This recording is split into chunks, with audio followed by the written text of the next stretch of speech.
Here we are. Are we ready? Is the microphone working or not working? We might have to start all over again if we have this problem with the mic. Can you hear us? Wait. Okay, we said okay. We said okay, perfect. Okay. That's good. Okay, so let's start all over again with the sponsors, as the applause was for our sponsors, Christy, and they might not have heard the names that you read. Just actually, it's from my brain. I remembered them. Okay. Bruce Kodish, Pina, and Daryl Barnes. Thank you very much. Okay, and we definitely need more sponsors for next week. And of course, if you want longer shows or you want more shows, that's of course indispensable. So for the moment, we can guarantee you, of course, our Saturday show, which is going quite well as we are exploring the secrets of the Illuminati, the occult side of the so-called Illuminati. Of course, the Illuminati for us is that network of secret societies that many people commonly refer to the Illuminati, and not only the order of the Illuminati of Adam Weishaupt. So here we are with this very interesting episode, but we don't start any show without our sound. So now that the sound is sorted out, we can actually put it. Here we are.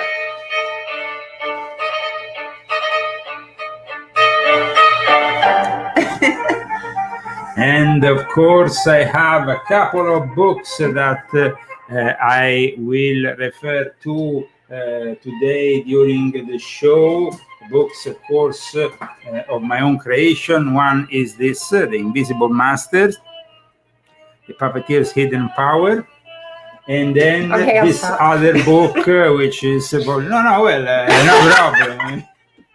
And of course, we have also Christie's books. Don't forget, volume 1 and 2 of her own confession series.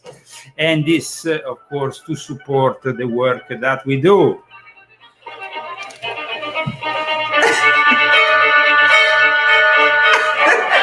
Okay, 11 minutes past the hour. I guess that now we can get down to business, because the question is, really, are these aliens? What are these aliens? What are these UFOs? Christy, you have, of course, followed me in my adventures for many years as my wife. So what's your take on all this? Just right off the start? Yes. Before you even talked about anything? Maybe I should get my opinion after I learn the lesson. I don't know. Like, my opinion now is, I don't know. Well, I don't want, like, I don't want to say what my opinion is, really. Because if people believe, I don't want to take that away from them until they hear your lesson, so they know why. Okay.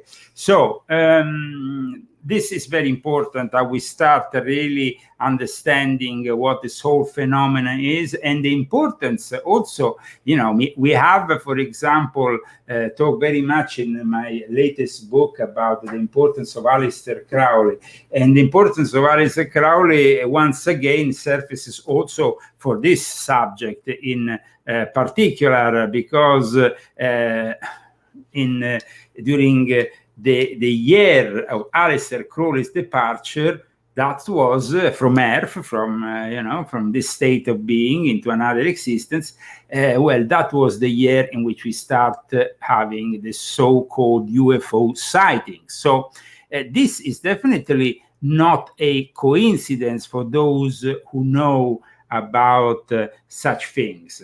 Crowley died in 1947. I repeat, the year in which they started to appear these UFO sightings. And of course, there was this document of some interest that surfaced a few years ago from the vaults of the FBI, a document from July 1947, a document which basically it's addressed, I guess, to the interested parties in the various institutions like the FBI.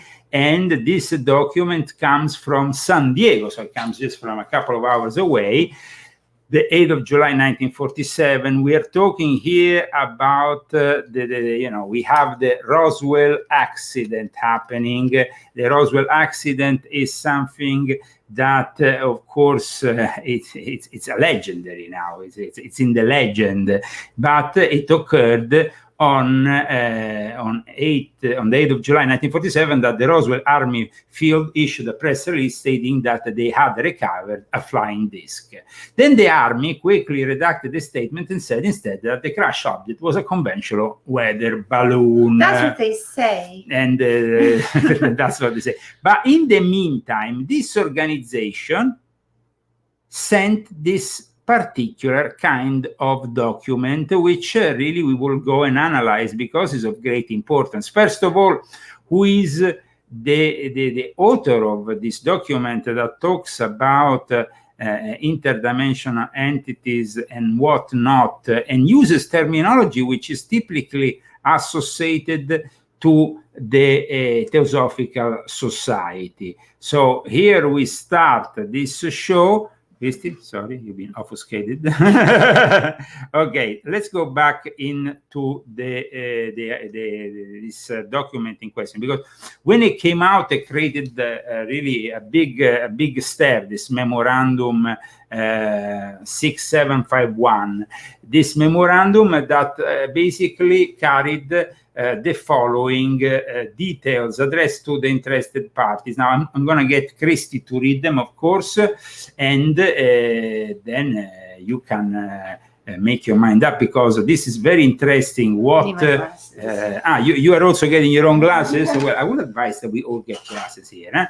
We talk about this document because we want to really show you, first of all, the link of the whole UFO subject with the occult, with the Theosophical Society. In this case, there are terms and concepts of Hindu origin, which were launched in the West by the Theosophical Society. But this document was sent by the organization that basically is an organization that still exists to this day, and was created by a certain Maid Lane. So I wanted, first of all, to explain who this Maid Lane is. Maid Lane, how you spell it? Maid Lane. Maid Lane, okay. Maid Lane was born in 1882 and died in 1961, and he was one of the first people to propose an early version of the interdimensional hypothesis to explain the flying saucers phenomenon. He was born in Wisconsin, raised in San Diego, and he was the founder of the Borderland Science Research Associates. And of course, now this organization, known formerly as Border Science Research Associates, is now known as Borderland Science Research Foundation. And he used a medium for his work, a medium known as his name was Mark Probert, who was born in 1907, died in 1969, and he was acting as a channeler of the inner circle of this occult slash UFO enthusiast. Well, it's the very early days here. We are talking about a document that was sent out on the day of they announced the Roswell accident had occurred. So how does the theosophy work into this FBI document? Because apparently there was some connection. We know that most Satanists are in the Theosophical Society. I mean, even Michael Aquino was in the Theosophical Society, and he was a member of the military intelligence. So how does it all work out? It works out. So here I have Christy, who will be reading in the meantime what is presented in this document. And here, 1 second, because I have a lot of things open, and I have to, of course, find the right document. We don't have enormous kind of technical sides that can usher in our help. We have to do it all by hand. Okay, so read what's written in this memorandum, Christine. Part of the discs carry crews, others are under remote control. So first of all, this is point 1 of this document that we have just shown, and we will show again here. So here we have part of the disc carry crews, other are under remote control. Thanks. Their mission is peaceful. The visitors contemplate settling on this planet. Okay, so here we have the specific that their mission is peaceful. Now, why is somebody saying to us that their mission is peaceful? How do they know that their mission is peaceful? Because they probably told them. Their visitor contemplates settling on this plane. It should actually be rather disturbing for us that they are discussing something like that. It's literally like announcing an invasion. Yeah. But let's move forward with all this. Remember that in the same period, the disciples of Aleister Crowley, Parsons, and Hubbard were in the desert opening the literally these interdimensional doors to let these entities in. So let's go with the rest of this document. These visitors are human-like but much larger in size. They are not excarnate Earth people but come from their own world. They do not come from a planet as we use the word, but from an etheric planet which interpenetrates with our own and is not perceptible to us. So that is really the multi-dimensional theory here. We are into multidimensionality. We are in that interdimensional theory that often we hear discussed, that is now with quantum physics finally being also contemplated in real science, not only in science fiction or not only in the occult milieu. So this is very important also. Now at this point we move with the next. The bodies of the visitors and the craft automatically materialize on entering the vibratory rate of our dense matter. The discs possess a type of radiant energy or array which will easily disintegrate any attacking ship. They re-enter the etheric at will and so simply disappear from our vision without a trace. Okay, here we are with this admission that basically they are technologically more advanced. Attacking the ship will end up with being basically disintegrated as they possess superior technology, radiant energy. And let's move forward, because now there is the specifics that is connects directly to the Theosophical Society beliefs. Where was I? Right there. The discs possess a type of radiant. No, here. The region from which they come is not the astral plane, but corresponds to the locus or talus. Students of esoteric matters will understand these terms. Okay, so here there is a specific directed also to students of esoteric matters. This document became very famous when it surfaced over 10 years ago in this new FBI Vault site. People start talking about the fact that the FBI knew about, but it wasn't the FBI. The FBI simply had a document that belonged, it was an official publication, round robin, of this Borderland Science Association connected to this Madeleine and to his medium. So it was a document that they obviously must have sent to the FBI to warn them about the dangers that you could have when you interact with such beings. They probably cannot be reached by radio, but probably can be by radar if a signal system can be devised by that apparatus. After the 9 points, an addendum specifies that the locals are oval-shaped, fluted length, oval with a heat-resisting metal, or alloy not yet known. The front cage contains the controls, the middle portion a laboratory, the rear contains armament, which consists essentially of a powerful energy apparatus, perhaps a ray. Ooh. Now, this might all seems very far-fetched for those who don't believe in the possibility of life in other worlds or in interdimensionality. But in reality, demons are interdimensional, angels are interdimensional. And today we have a very strange UFO article, which was very strange, because here we're talking about an alien mothership which has possibly been found that is launching probes on Earth. So this is not, of course, from a conspiracy website, but it's from the website Politico, because this research comes directly from the Pentagon. So let's see what they are spinning, because we know that the next attempt that these people might do is to, after the pandemic, after the war, the next thing might just be the alien mothership, no? We are all one, guys. Whatever. Okay. We can do it together. Yeah, we can do it together. Let me fix a bit better here. Okay, so alien mothership, Pentagon official floats a theory for unexplained sightings. So basically, this is the article, which of course is moving a little bit too quickly on this browser. So let me, and right directly to the feet of Politico. So let me instead go on a different browser, because it seems that this one is not really working that well since I have this new operating system. Okay, this is basically, this is actually what Politico is discussing and what the Drudge Reporter was posting today. So, I mean, it's not like something from a million years ago. It's not, it is definitely interesting to see what they are doing.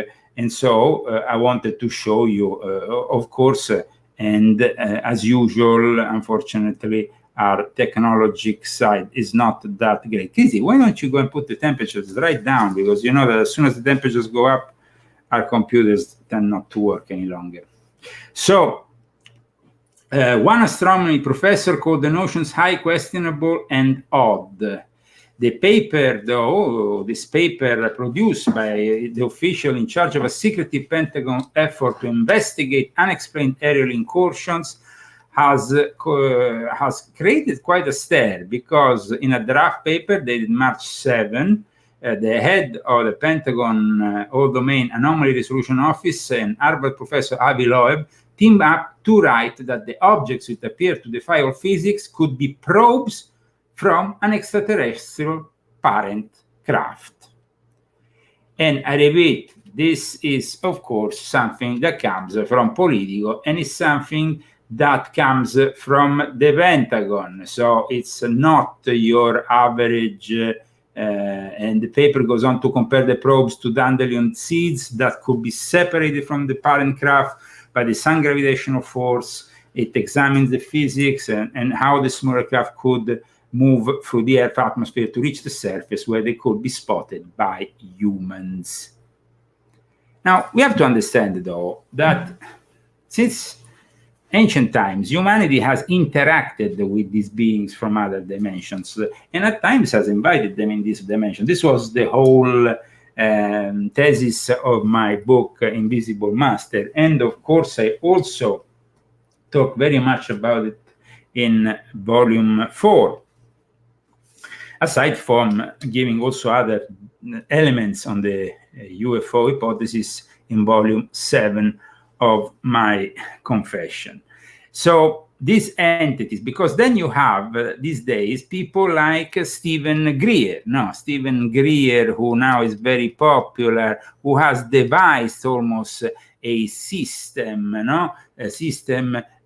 for connecting with this UFO. You remember he made, there was also this, he comes out constantly with these documentaries, which are very successful. Stephen Greer is an American ufologist who founded the Center for the Study of Extraterrestrial Intelligence, but he really seems to want to interact with them, and he has devised, of course, a way. But we don't know if this is necessarily a good thing.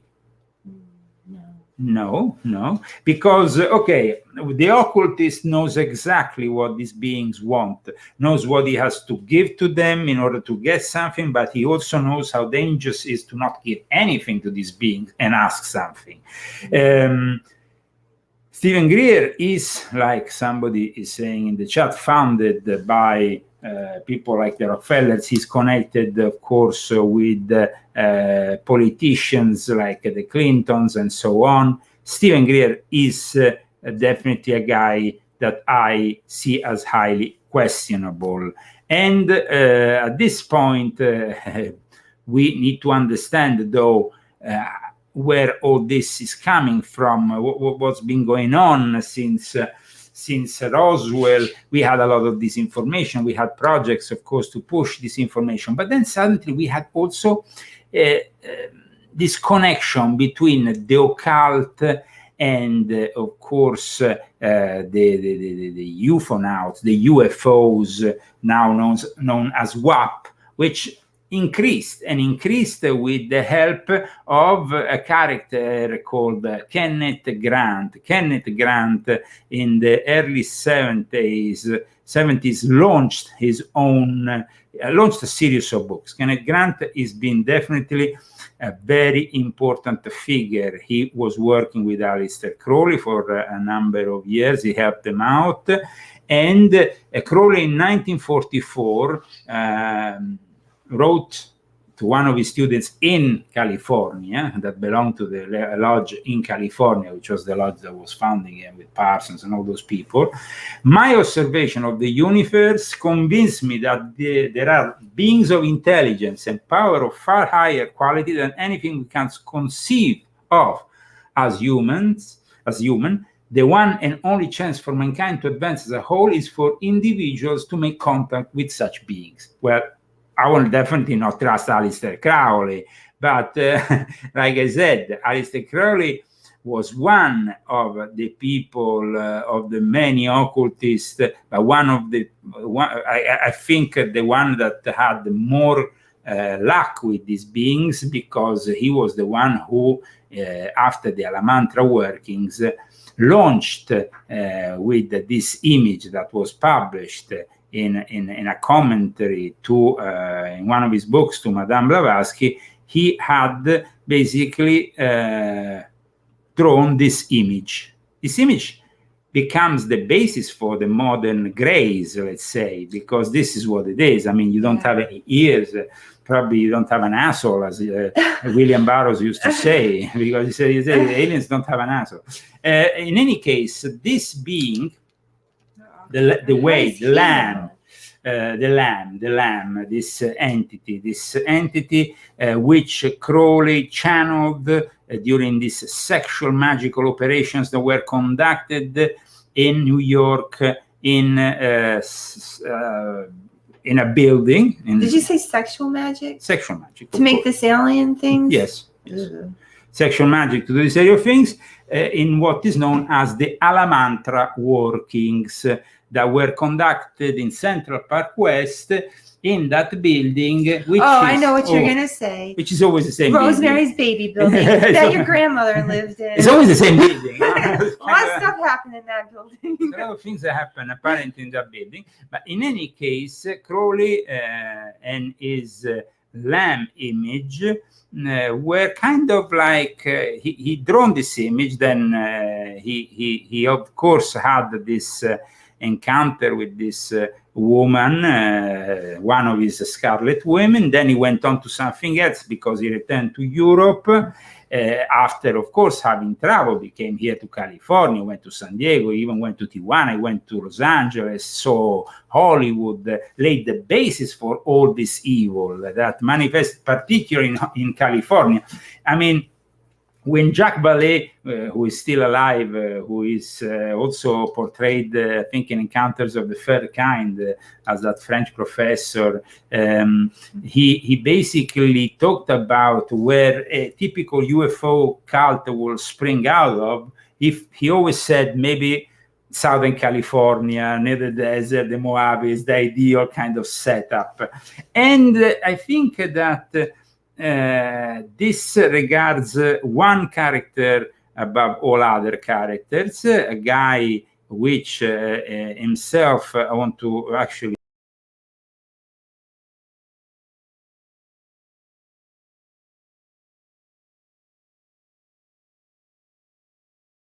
okay, sorry.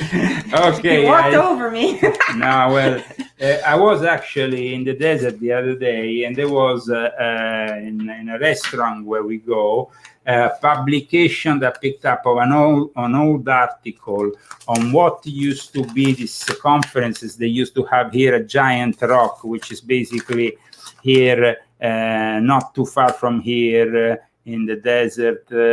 Of course, Giant Rock, people know about it. So, especially because of this, these were like events that were highly unusual. Plus, he created a place called the Integratron, and we need to show you that. I mean, the guy was very much an eccentric. He was called George Van Tassel. So let me show you who was George Van Tassel, because this is also his own creation, the Integratron, which still exists and you can find nearby. Is this a spaceship? It's basically constructed with all his knowledge. He was very much into mesmerism, magnetic fields, and so on. And then what happened was he started these conferences dedicated to the UFOs. Now, some people might find this funny, but guys, this guy has a twist that actually turns out to be not so funny, because he is the guy who launches the infamous Ashtar Command myth, which is connected to the demon Astaroth. It was this guy. Is that the Galactic Federation? And the Galactic Federation, it was this guy who talked about it, and it was this guy who actually kickstarted that new age bunch of rubbish, which still cultivates all kinds of ideas regarding UFOs, and that, of course, we find in a series of conferences all over the United States. But the commander of the Galactic Federation sent me a Facebook message. The Ashtar Command, whatever. So let's talk a little bit about George Van Tassel, because this guy, apart from his Integratron to perform so-called rejuvenation, together with the followers of Yogananda, created here, not only in Landers, California, which is here in the Mojave Desert, not far from Palm Springs, in San Bernardino County, this Integratron, but he also created in Giant Rock these conferences. Giant Rock is here basically at 29 Palms, and we often go through it when we go, to our favorite place there in the desert.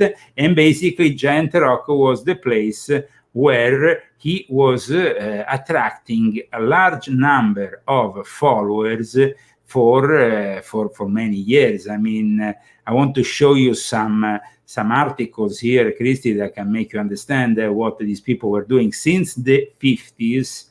And it was because of him that, unfortunately, these demons are kind of more successful than ever. Of course, we have also George Adamski, that with the Royal Order of Tibet was also claiming alien visitations in nearby San Diego and so on, and also here, of course, because Giant Rock became really the place for all contacts. Now, let me show, of course, this journey through time and space. Giant Rock, of course, showing exactly where it is. And then, of course, on the morning here, it says the whole story, a spiritual vortex, because, of course, it is a spiritual vortex. A vortex opened up and sucked the people inside? No. But there was some strange events that happened, that's for sure. But let me show the people what this guy was doing. And of course, this is him and what he was saying, I guess, with his encounters, physical encounter with aliens in his 1956 book, Into This World and Out Again. I must say, very interesting. Check this out. See if we can... Bad. So it's safe to talk about flying saucers and people from outer space, people who may be circulating among us now and who demonstrate their unearthly qualities if they choose you as one of their agents by disappearing and reappearing at will in your very presence, in front, if necessary, of many witnesses, and who land on this materialistic earth in flying saucers, to which you, if you're one of the chosen, shall enter through an anti-gravity elevator. Nothing to hold you up. You just whisk up into the body of the flying saucer, a scout ship from outer space. No, I'm not really joking, because I've got a man now, here and now, one of the men who claims fervently that he has met these people from outer space, has talked to them, and has been given secrets of things such as a time machine from men from outer space. You'll meet this man after this plebeian and earthly message. It's very theatrical. The man you're going to meet in a moment or two, Tassel, from Giant Rock, California, is a most unlikely person to claim to have seen flying saucers and been in touch with people from outer space. George is a very ordinary fellow. He doesn't make any money out of his flying saucer beliefs, but boy, he really believes them. Before I start talking to George, I want to tell you, too, that I do have a couple of doubts in my mind. We all see these newspaper reports from Socorro, New Mexico, that a mysterious craft landed and took off and left blast marks in the sand. Airline pilots from time to time talk delicately about strange aircraft circling their normal aircraft in flight, perhaps even cutting off the power of their engines momentarily. We all love to talk about the mysterious and the unknown and the flying saucers. So now it's to George Van Tassel and this question. What a character, guys. And what a video from a bygone era. What year is this? This was the 50s, Down 1956. in California. Jack, this was the result of a formula which was given to me by a man who landed a ship at my airport in 1953. And we put this formula under research, tested a number of experiments on a bench in a good electronics lab in Chicago, and we produced phenomenal results with evidence that we should do it on a larger scale in order to be able to do more with it. And this evolved out of something that started in 1953 into a 4-story high machine that we're working on down there today. Now, George, I don't care whether the machine is 4 stories high or 40 stories high or 4 inches high. When I say calmly and unexcitedly, a time machine, what does your formula tell you you can do with a time machine? Well, Jack, our formula has no time factor, which electronic formula does have. And on the other hand, electronic science has only had 2 dimensions to work with, the electric pattern and the magnetic pattern perpendicular to it. And we discovered a 3rd zone, which we call a time zone, and we are working through this zone with an effort to orient the magnetic field to give us other results than our science can obtain at present. George, just double talk to me. A time machine means to me a little box that I can go into and go back 5,000 years or forward 10,000 years. Is that what your formula tells you you can do? Well, Jack, this isn't a little box. This is a 4-story machine focusing fields that we can orient. And that's the integrator on which, of course, is very interesting. I mean, this whole thing... that must have been really far out back then to hear about this. I mean, Van Tassel also recounted his first physical encounter with aliens in his 1956 book, Into This World and Out Again.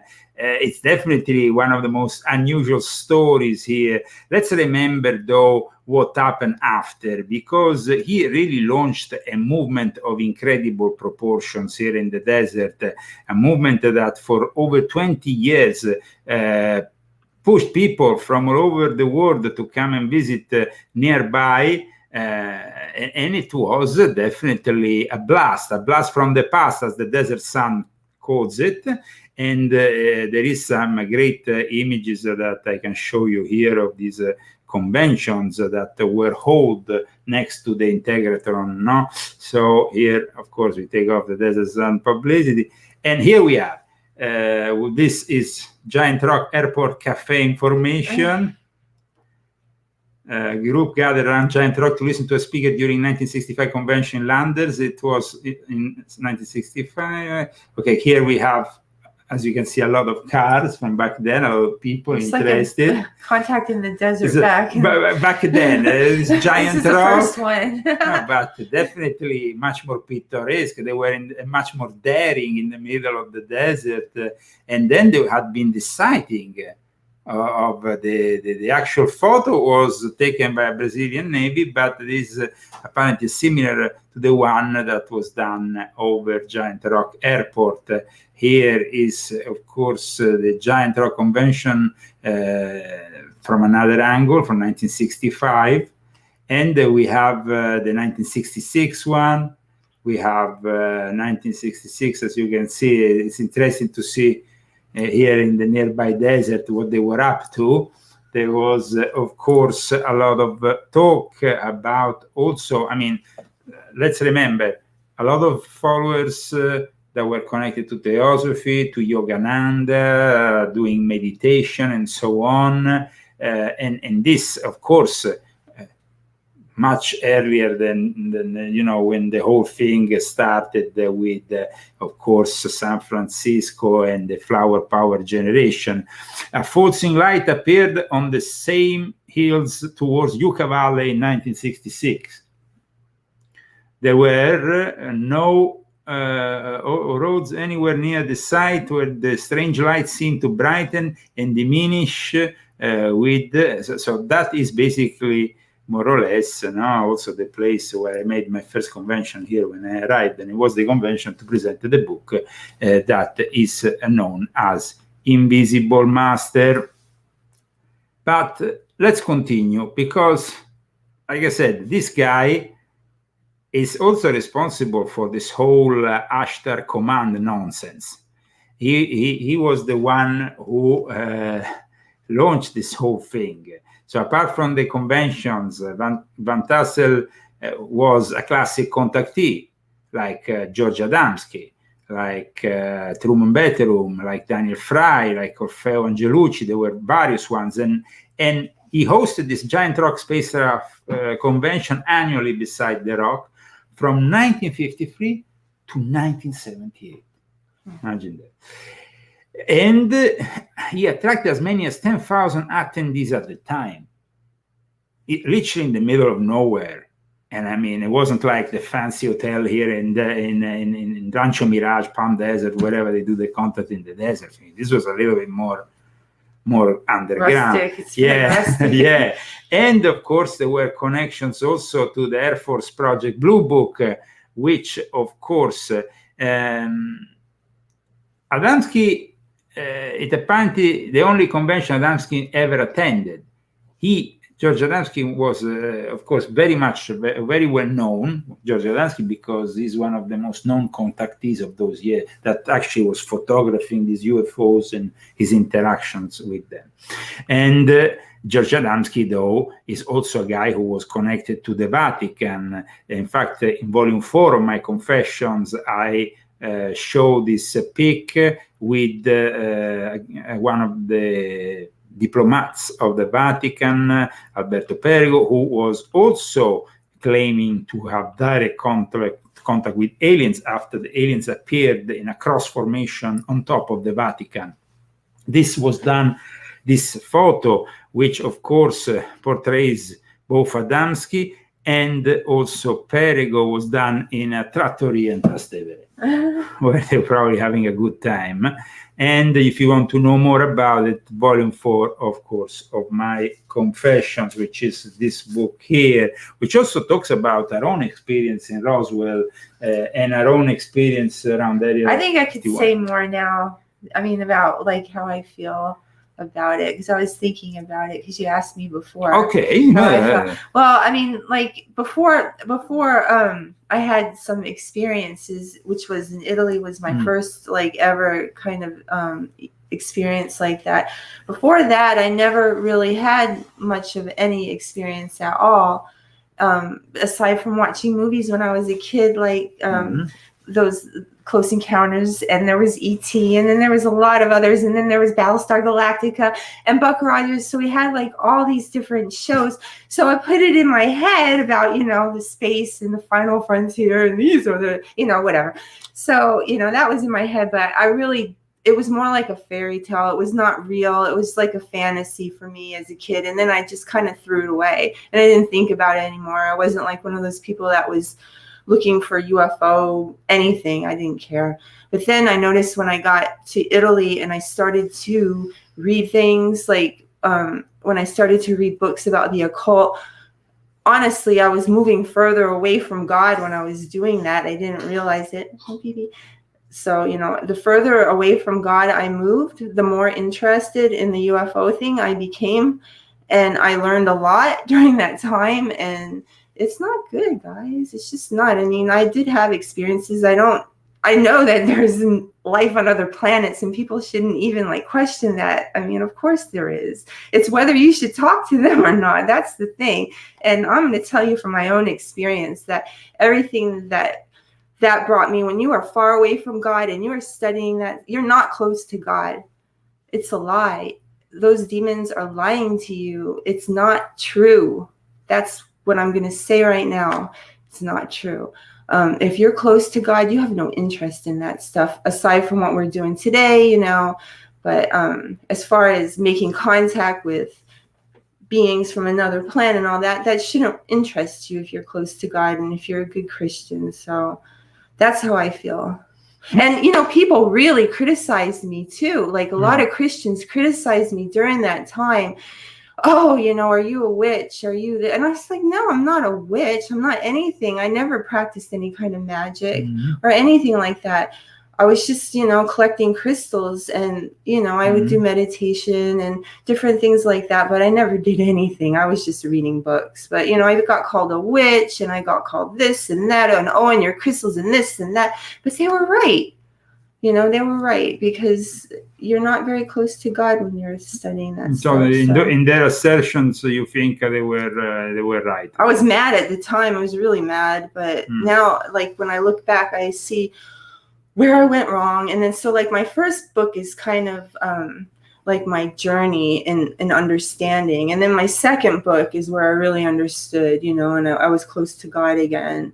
And God never was that far away from me, but, you know, feeling him close and hearing him. And I just wasn't hearing him because I had all that other interfering, you know, so I couldn't get the clear message from God anymore. So it's good to stay on the right path with God. So, okay, I'll shut up now. No. I mean, it's very important. I just had such a big experience with this, and I just want to warn people that, I mean, I was just an innocent person, just, you know, thinking that everything was okay if I studied the things I did, but it wasn't. I mean, it wasn't really. I had to go through a lot of crap to get where I am right now, and a lot of just lessons and meeting bad people, and, you know, it brings you bad things, negative experience. But the UFO thing is a real thing. It's a no joke. It's not like, yeah. I mean, these people that say, oh, is there really life on another planet? I mean, come on, guys. Well, regarding Ashtar, in reality, then, like I said earlier, is Ashtaroth. Ashtaroth is a demon. So, you know, they think it's an extraterrestrial being, but in reality, it was, before even being a demon, it was a deity called Ashtar, which is a deity that comes from ancient Sumeria.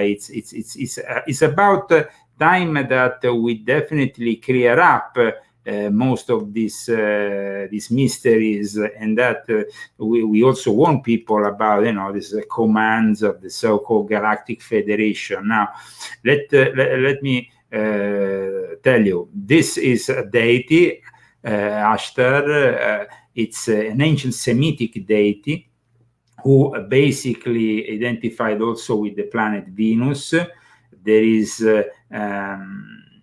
this connection was definitely to an ancient deity, but then it also was a connection to a demon, Astaroth, which is then also cited in one of those grimoires which we discussed right at the beginning of our occult series, the Lemegeton, which basically Astaroth is a very vicious and vile demon. I mean, depicted in various gross ways. I can show some of them just so you can have a brief idea. The fact that he represented himself to humanity under this UFO kind of disguise, to then in a way get the gullible to believe in him, no? And then, I mean, he has even a demonic seal, of course. We're talking about a member of Satan's Legion. And nevertheless, Satan himself is also an alien. He was casted out of the heavens. In fact, he was kicked out and brought down below us in hell. So it's a real place. So which is a real place. So we have all these people that suddenly from this new age get attracted into this movement, and of course, we have some people who are more honest than others in depicting the various nuances of this movement. I always advise people to read the books of Jacques Vallée, but also George Andrews. There is some interesting things that he says that I wanted to get Christy to read for you today.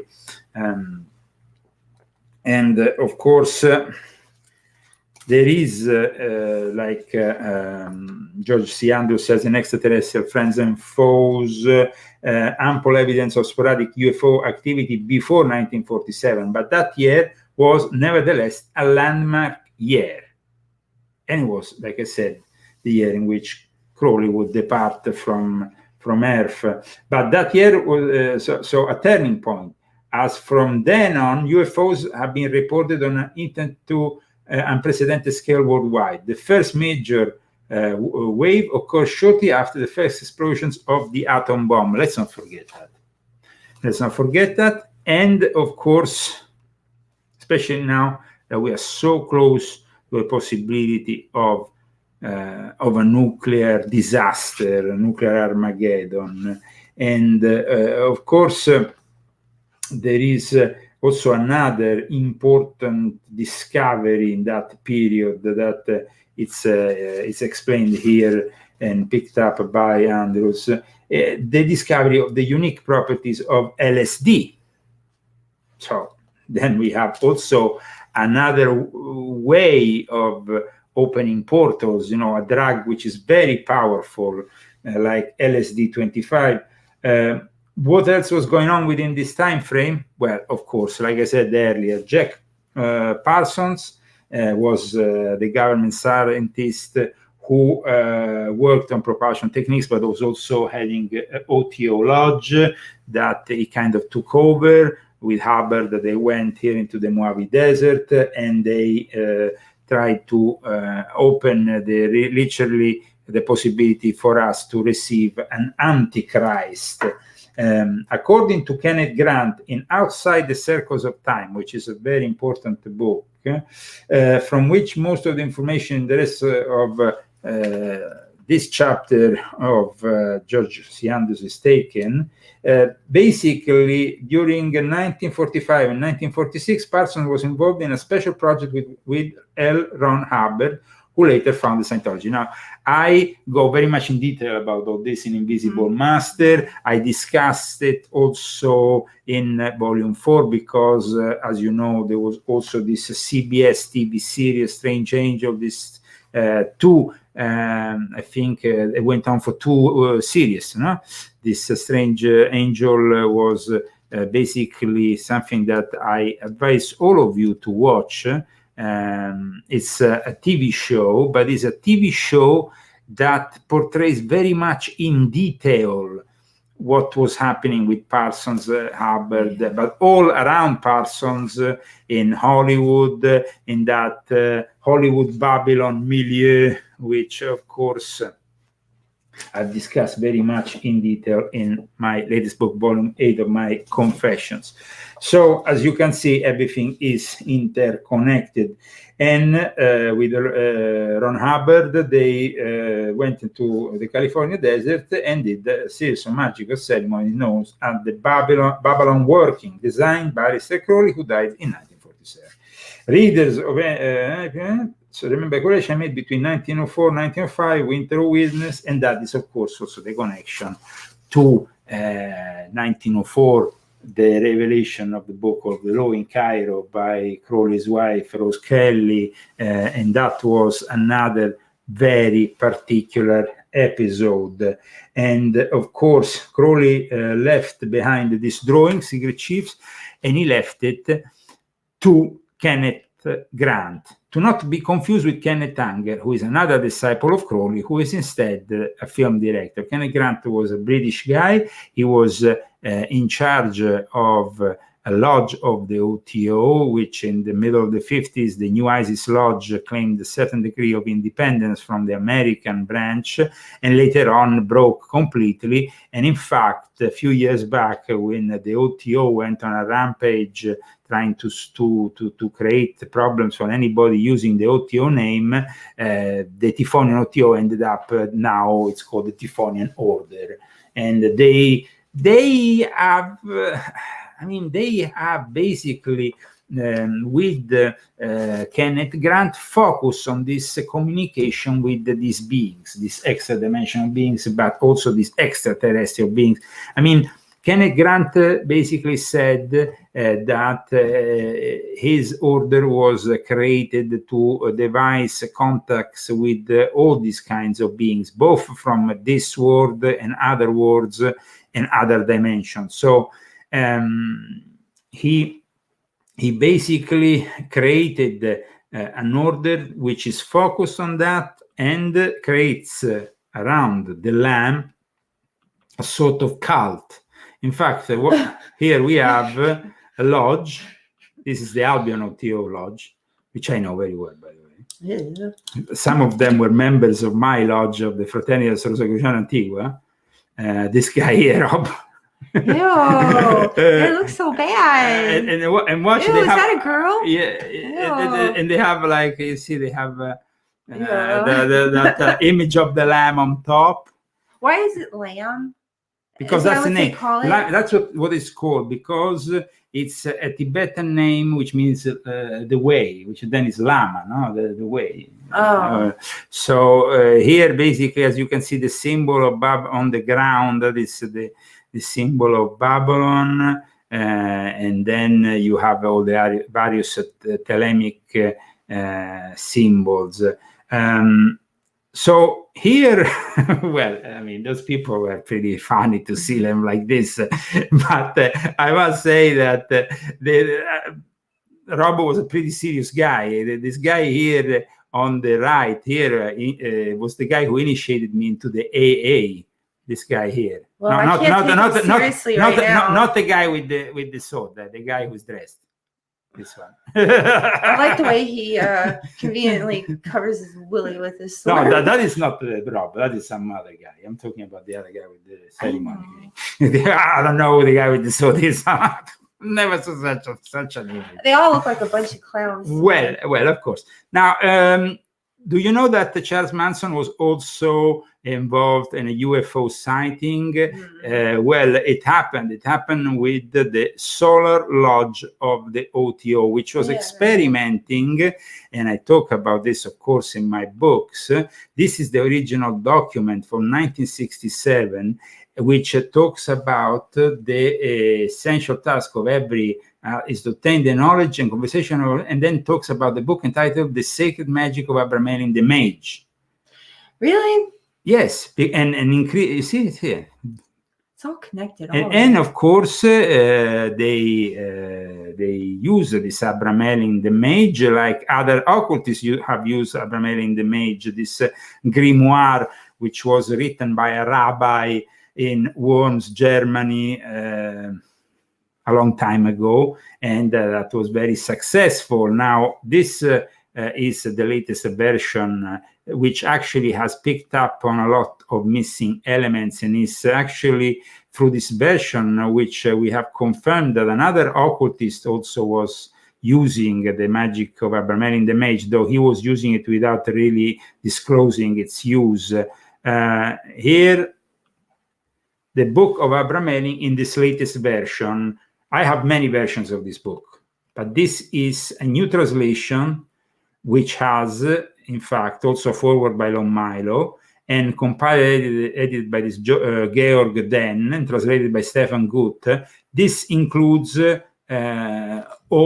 of the missing links of this magic of Abramelin the Mage. And apparently not even Crowley had some of the elements of this book, and that might have also created some of the problems. Here you see the page from the Worms Synagogue Masor as the Rabbi Jacob Ben Moses Alevi Molin, better known as Maharil Abraham, who apparently was the author. The original 13th century book is in Jerusalem, it's a copy in the City Archives of Worms.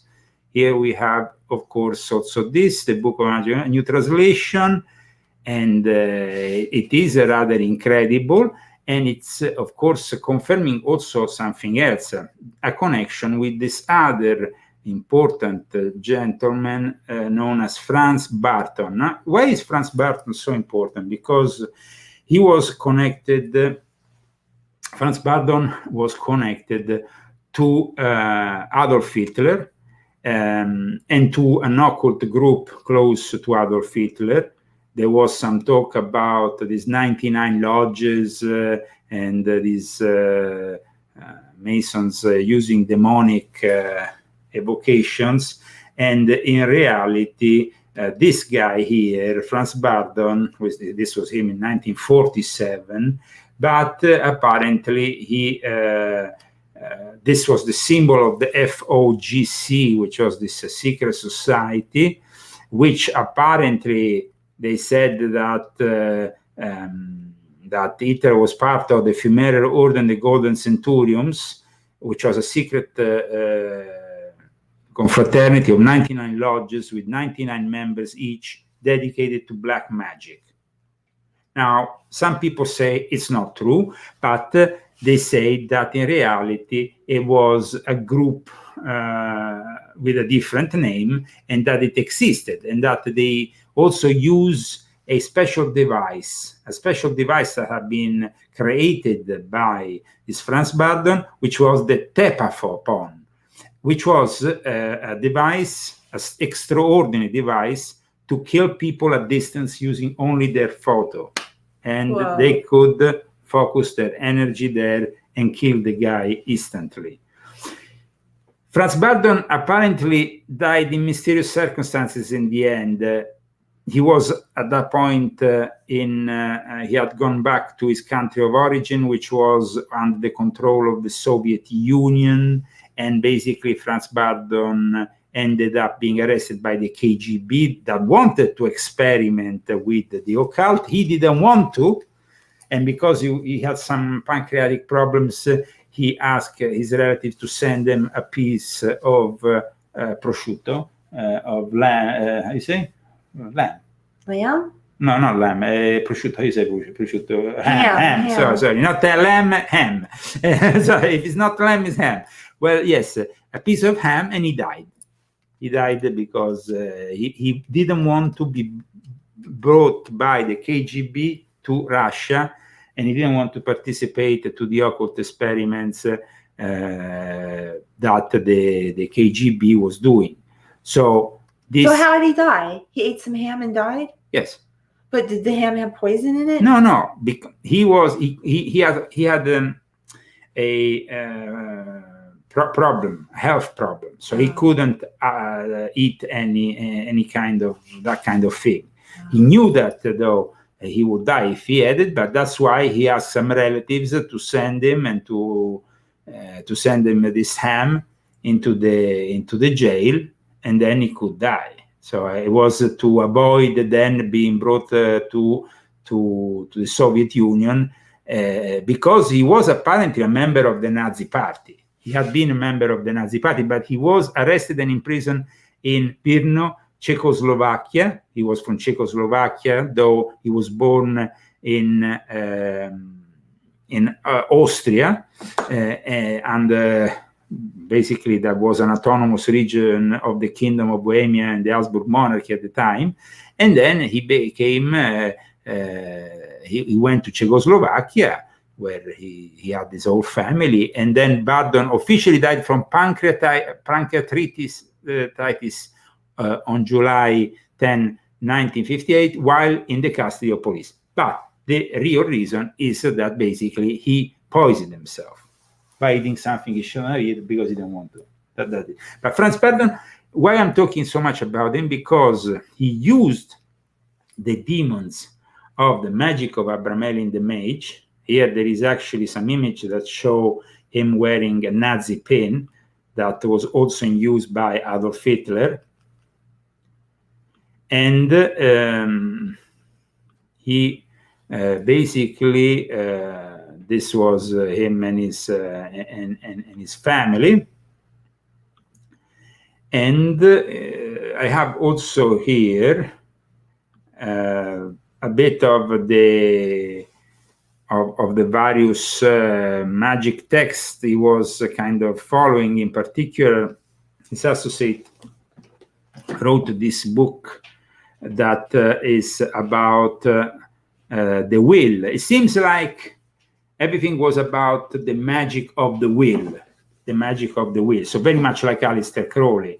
It was very much, at that time, Crowley's OTO was definitely a very influential one. In fact, here we can see in this occult publication, biothelemic publication, Praxis Magie und Psychonautik, and Franz Bardon und die Abramelin Magie. So, are you saying it in German? It is a German thing, but this is it's a German occult publication, I think, from the 80s. And here we have basically all the names of the various demons that he was evoking and using for his magical thing. So all these various demons evoked all in a specific phase connected to, of course, depending on the astrological position, on the astrological positions of each spirit, which was very specific. And then you have the intelligence of these demons connected to various planets and stuff. So here, as you can see, it's interdimensional, but it's also connected to the astronomic. So what about the angels? What about the angels? Are there any each angels? angel is connected to a planet. And of course, the demonic are the ones that have been casted out of the system they have been casted out. But in reality, the alchemist always related each angel to a planet. So I think I have here, if you want, I can show you the specifics of it for each planet, but each archangel to each planet, it's basically part of the beliefs of alchemy. But alchemy, as you know, it's not black magic. Alchemy was, it's a different thing, and it was aimed for something more spiritual. So here we have black magic, which is instead something of a lower nature, no? What do you think of all this, Christy? I just wonder, like, when people think that they're contacting like angels from other planets that are coming to help humanity, like people, they always say this kind of thing, and but that's false, right? Well, of course, we have to be very careful. It's so hard to reach that angelic realm from this absolutely realm. Much easier for a demon to just lie to you and say they're an angel than for you to actually like make contact with the angelic realm, because I mean you have to change your whole makeup, your whole, you know, to do that. You can't just... Somebody's telling me, Leo, is it true that gold has metaphysical energy? Absolutely, yes, but it's also something that attracts certain entities, and of course that wanted to dig this gold and to bring it in their own realms of existence, wherever they are, in their own dimensions. Now, as you can see, this separates and shows the Archangel Michael, Pauper Day, that presides over Saturn, the Archangel Gabriel, Fortitudo Day, that presides over Jupiter, Uriel, Ignis Day, that presides over Mars, Zerachiel, Oriens Deus, that presides over the Sun, Camiliel, Indulgentia Day, Venere, each one, which is Venus, which so each angel is described in Latin with a specific property, like Raphael is Medicina Day, the medicine of the gods, Mercury, connected to Mercury, Zaphiel, which is Absconditus Deus, which is connected to the moon. So as you can see, there is also a connection of each angel to a specific, and that is from the great book of nature, Gran Libro della Natura of Vincenzo Soro. So what we have done today, we have also showed you, there was this thumbnail we have made, and it was based on an old drawing that Christy did, which itself was based though on an old drawing for that Faust Pact, and that we discussed, and I of course I always remind you to go back in the episodes that we have previously done, so you can then this is different from what you did. I copied it. But there is the similarities. In that case you put me, but in that case you put an alien figure that it was no. Yeah. I think I have it somewhere, but I'm gonna see if I what, that picture? Yes, here it is. This is the drawing that basically Christy did for the book, which is actually, I think, the back of Invisible Master, no? Yeah. Here we are.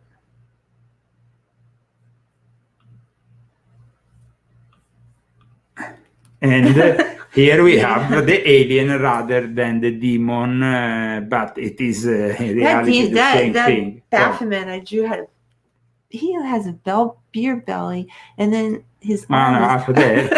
Well, up there. He kind of has a belly. And then his hand's coming out of the picture. That's creepy. Okay, so this is basically when it comes down to the Metatron, when it comes down to the angelic, of course, we are talking about a connection with the higher. Here, this is connecting with the low. In many you don't cases, want to do this. In many cases, here we are connecting with the low. With the low, I mean, here we have a lot of this also. Languages, specific codes that are used within Freemasonry, within also Masonic rites, cryptic codes that at times function and are meant for us to connect with this UFO reality.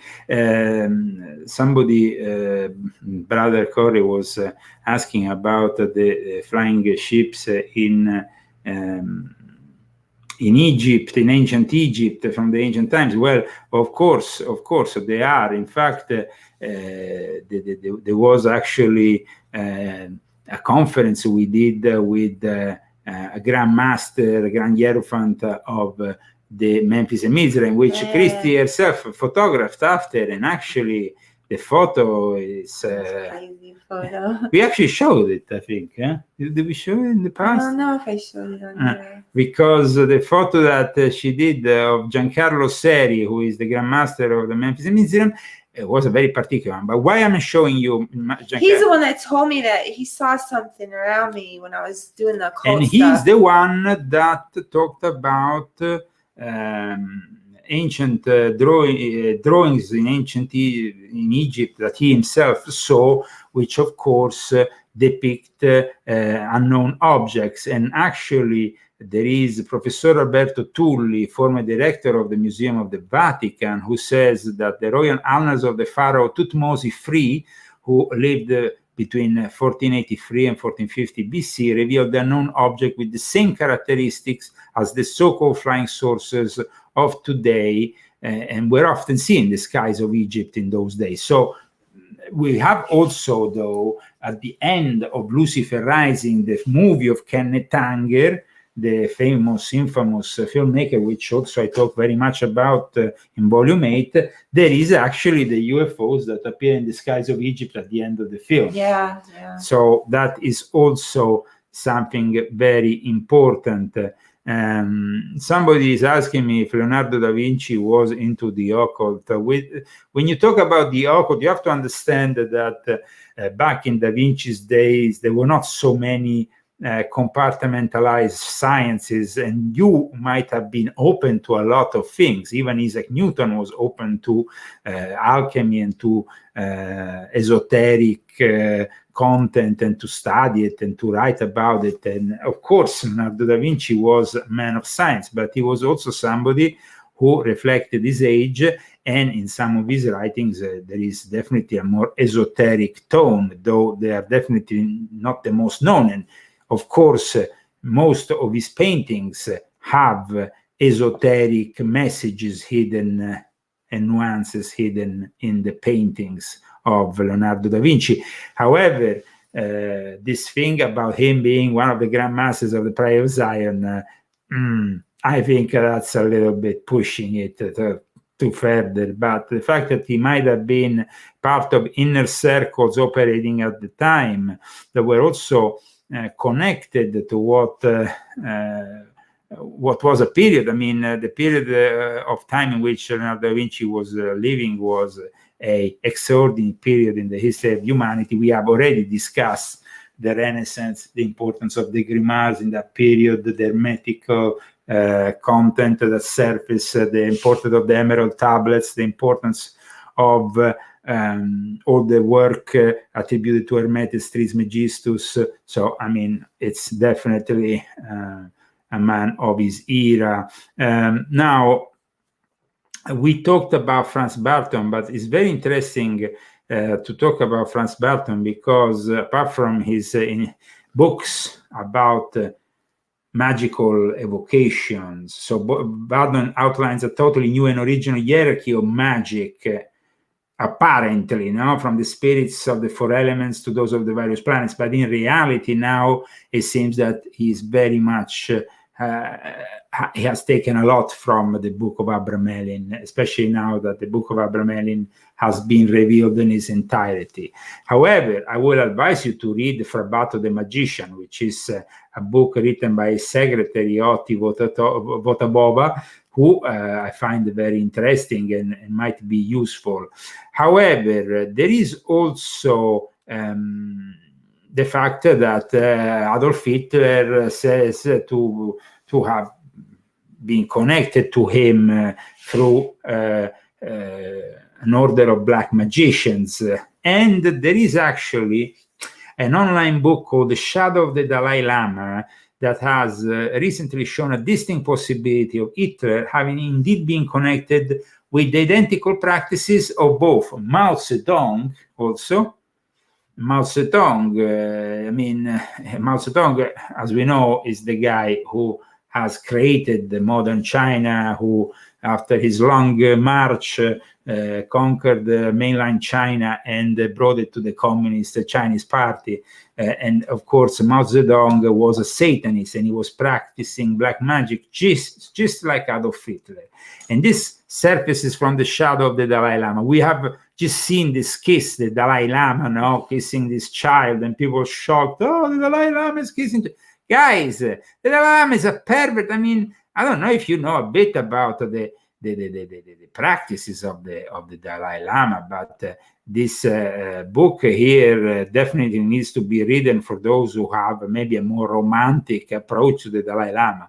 The Dalai Lama was a pervert and is a pervert, and possibly even John Paul II, who was his dear friend. In fact, there is a lot that is going on in these hours at the moment, and connected to the revelations of my friend Pietro Orlandi, whose sister was kidnapped. But watch here, the tantric female sacrifice, tantric Buddhism, the explosions of sexus, the autocentric power strategy, the absolute, the grand sorcerer, and all this stuff, the Kala chakra, the public and the secret initiations, all connected, of course, to the Dalai Lama. That's crazy. The Dalai Lama incarnation of the Tibetan gods, the Dalai Lama and the demons, the bond. So, I mean, people need to I never followed him, but still, I saw him once in Vermont. I know. but I mean, it's just, of course, to explain people, I mean, you have to really dig deep, and you can see, I mean, the Dalai Lama is connected to Nazism, but there is definitely somebody who can be mixed in with him, and in fact, together they form a new Lama, Dalai Briben. Dalai Briben. Dalai Briben. Yes, this Lama is the most corrupt Lama of them all, together with his family.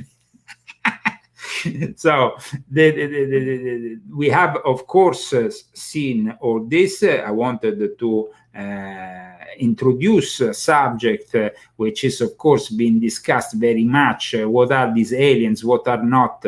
I would like to also give a take on what the Judaism says about the discovery of aliens, because I find it very interesting, their take. It doesn't really change their religion. While the Jesuits have been working all these years, to adapt and prepare and see what's going to happen once they make contact and all this, Judaism approach is a little bit different. And it's one that I regard as very interesting and very honest and very open. Here, I want to read it. Okay. The discovery of ETs. Question. Oh, you want me to start up there? Okay. Would the discovery of ETs, extraterrestrials, threaten organized religion? Answer. The discovery of ETs would pose no more of a threat to Judaism than would the discovery of a new species of rabbit. It would be limiting God's power to say that he could not have placed the life of other planets on other planets. In fact, there is a reference in the biblical book of Judges 5:23 to an inhabited place called Moratz, which the Talmud identifies as a star.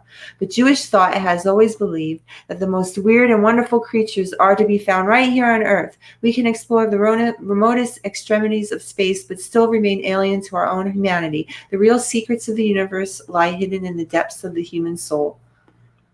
That's cool. So I think that really brings us to the close. I mean, of course, when it comes down to then you have the abduction phenomenon, but that is also like the possessed, the people who are possessed. The first abduction case was Barney and Betty Hill, this American couple, and it became a big thing, in this rural portion of the state of New Hampshire in the early 60s. They had this abduction, this accident with the inhabitants of the Zeta Reticuli system and all that, but what they were in contact with. You see, I have some doubts, because in the Middle East, they don't have all these UFO encounters, but they have a lot of encounters with genies, which reflect everything that these UFOs really do. And they have their own world. At times they copulated with the women on Earth, and we have also warnings regarding the fact that both demons like succubi and incubi have had that kind of approach, and these women say, "Oh, I had sex with an alien, and he took my child away." What? Now, you see, there was this group, this Illuminati sect that in the 70s used artificial intelligence, the very early forms of artificial intelligence, to interpret the secret code that Aleister Crowley has placed in the Book of the Law. I talk about this in Invisible Master, so I'm not going to tell you more about it, if not that this interpretation basically is used by these Illuminati to have contacts with these beings without being possessed, or without having their semen taken, their parts, fluids, whatever, blood taken. And they say that these numbers, the way that they interpret this, because there is a code, this is an alphanumerical code in the middle of the Book of the Law. Crowley has left this code, which is almost impossible to understand. What does it mean or doesn't mean? What does it mean? And what does it mean? Well, at the end, it means that for those people who apparently have interpreted this UFOnaut code, Alan H. Greenfield in particular is very active in the UFO circles, but he was also a bishop of the OTO, is connected to the Illuminati. This is an old pic of him, now he's much older, but this is a pic as bishop of the OTO, and this guy has been very much active in UFO circles. And he has written different books on the UFOnauts. But the connection with these beings definitely didn't start with Crowley. It started from the beginning of time. And there was, though, starting from the 19th century, a increase in this connection with these entities, almost parallel to the birth of Spiritism. In the 1850s, we have the first Knox, the thing, the medium, all that, and that is really when we start. And if you think about it, though that exactly 100 years later, then you have the first UFO sightings, and you have this explosion of UFO sightings. But there was a moment in which there was actually a book that had been revealed by these angel ambassadors. I show you the cover of it. Is a channeled book, which not many people know about, but its content is very interesting. OASP, New Bible from the Words of Jehovah Angel Ambassadors, 24 of the dominion of the higher and lower heavens on the earth. Oh, sure. Well, we don't know. So let's see. Let's judge them by their fruits. Okay, this new Bible was published in 1882, and these ambassadors of the angel host of heaven prepared and revealed unto man in the name of Jehovah. And they were actually, they created these first communities that seen today. They are kind of, they exist still today, this community around that believes in this spiritual book that in some way it's producing a further confirmation of the way these entities were involved with the Bible, involved with our creation. So it's, of course, a very particular subject, but this guy, this New York dentist, basically was clairvoyant and produced this OASP, this channeled volume in the 1880s, this new Bible. It then migrated in the 1840s to California, where there was then, he was associated with the emerging spiritualist movement. Makes sense. Makes sense. And of course, he said his own psychic gifts were very particular. He went on astral travels, astral projections, and he had messages to retrieve and metaphysical information that he then eventually put together. Now, I was kind of surprised to know that then around 1883, a group of faithists of the seed of Abraham around this guy formed and came together in New Mexico and established this community, which actually took care of the orphans. So they did something good. But they still exist. They call themselves the essence of the cosmos, the universal faithist, and they still exist to this day. They even have a website where I saw that they are doing some kind of meditations and things like that, and other things. So there's all kinds of weirdos, of course, that interact with the aliens. There is a bunch of them. Probably we could do several episodes. There was another guy in the 40s and 30s came out with some shocking revelations, and then came out also with a comic book, The Amazing Stories. He was called Richard Sharpshaver.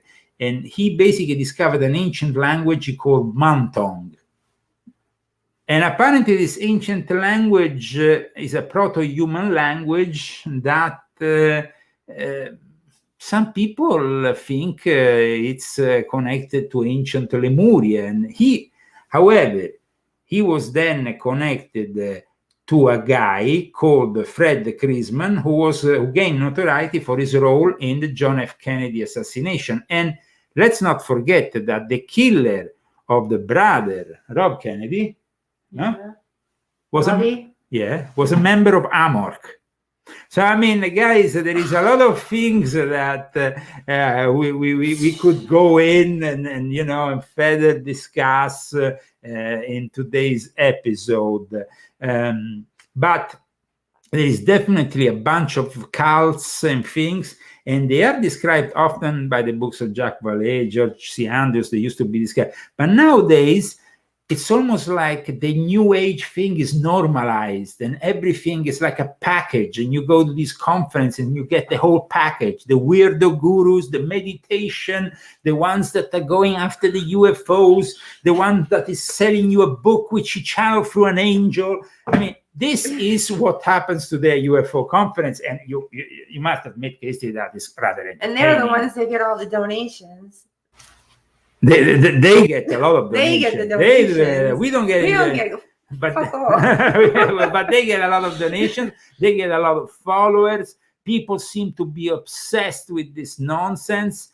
If we started to claim nonsense here, and we actually start talking about probably our own experiences, which at times we don't even want to talk. No, I haven't written or talked about any of the things that have happened to us that I can't talk about them, so I don't talk about them.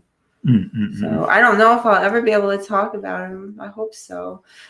Yeah? Yeah, because they're just incredible experiences, but you know when you can speak and you know when you can't, and I can't speak, so be careful of those people that speak so much about things that they shouldn't, God doesn't want you speaking about somebody, Bruce rightly said that the CIA did it, yes, but you have to understand that secret societies like AMORC, like the OTO, they are all offshoots that are used by the mind control programs of the CIA, and this is very much true. I mean, even our friend David Griffin told us about AMORC and the way they persecuted his branch of the Golden Dawn because it was interfering with some of their operations. And they did some dirty things. I mean, when those groups fight with each other, it's really, really nasty. If you can imagine, it's like really. Yeah, I mean, because they use the occult groups, I mean, of course, CERN was set up, but he was set up, like Bruce is saying, through his interest in Amorc. In fact, he uses those practices to then convince himself and then move, and then, like a Manchurian candidate, attack and kill, which is, of course, in that case, it was the brother of Rob Kennedy. No, how is called? Bobby. Bobby, sorry, Bobby. Yeah, I call him Bobby. He called Bobby. Yeah. Yeah, okay. So Bob Kennedy and these people, then of course, once they are killed, there is a bunch of conspiracies that discuss this and that and all the rest, and you never get to the bottom of it. Absolutely. Before closing, I want to share with you another very interesting testimony from a clergyman who had an experience that was pretty, a very interesting experience, a stranger at the Pentagon. He talks about this mysterious visitor from another planet inside the Pentagon. This is, of course, a guy, Dr. Frankie Stranges. Also, his experience is very interesting. And as you can see, he actually, he talks in very much in detail about the meetings that they had, the Pentagon apparently, and this guy, this entity, this alien, this... what do you think of this, Christy? Pretty incredible. Pretty incredible. Of course, guys, incredible things. And follow us also next week. Support us. You can support us thanks to Cash App here in the United States, and of course also in Great Britain, but not in Europe. But we have GoFundMe. We're going to put here on the car. We're feeling it, man. We're feeling it. I mean, we're feeling the things that we don't have anymore and the support we don't have anymore. We are really feeling it, guys, and we really need your support. I mean, he sits here for an hour and a half and tells you all this information. He spends the whole day learning, you know, reading and you know, just investigating different things. Well, the shows they are prepared. It's like you know, it's like when you prepare a book. When the show is an hour and a half, but the preparation, it takes a long time. Yeah, so, you know, at least pay him for that. I mean, come on, guys. Well, I mean, otherwise we will try. Go to Mexico. No. Well, what I can say really is that we will continue to provide you with once a week with this show. We cannot do more with what at the moment we receive. But there's a couple people that donate every single month. There's this one lady, and she donates. She's got an autistic kid. She works 3 jobs, and she donates. She gives him money every week because she's an Italian American. I mean, and I see Pina, you know, and she doesn't have to give money like she does, and she does. And I'm always like, oh, Pina, you don't have to give so much, you know. But she does, and I feel bad, you know. But there's a lot of people that watch that never give anything. So yeah, well, and please, if you haven't purchased my latest book, do it. And of course, we will keep on doing this show until we're capable of paying our expenses and justifying my time in it. But definitely, we will keep on being with you every Saturday for this Leo Zagami show with the new episodes, new things, new subjects. Next week, we will be discussing the mysterious character of Count Cagliostro. And that will be also a very interesting episode. For today, please share this video, put like, and here we go.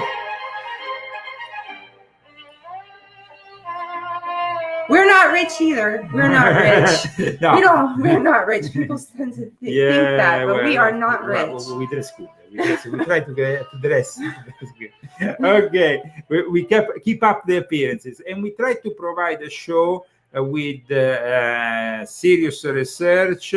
And of course, if you want to get even more profound, more deep analysis of it all, you can go on my books, because that's where you really can get to the more the whole insight, which is not possible in an hour or two here over the internet. Thank you so much. Have a great week. Have a great weekend. God bless you all after this Easter. We have now the Orthodox Easter, so happy Orthodox Easter to all our Orthodox friends, and take care. Rambo is sleeping. Rambo is sleeping. You know, he's there. So he's sleeping.